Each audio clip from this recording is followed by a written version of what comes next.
দুইটা কাটা অক্ষর দিয়ে আল্লাহ বললেন ইয়াসিন ওয়াল কুরআনিল হাকীম ইন্নাকা লামিনাল মুরসালিন আলা সিরাতিম মুস্তাকিম। পড়েন সুবহানাল্লাহ।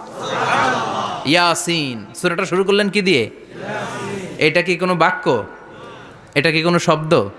এটা কি অক্ষর? দুইটা।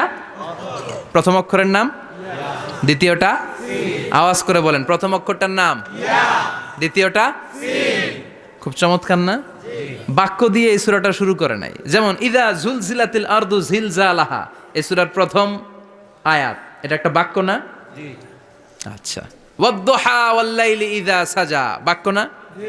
কিন্তু ইয়াসিন এটা কি কোনো বাক্য? এটা কি কোনো শব্দ? না, এটা কাটা দুইটা অক্ষর। সুবহানাল্লাহ পড়েন।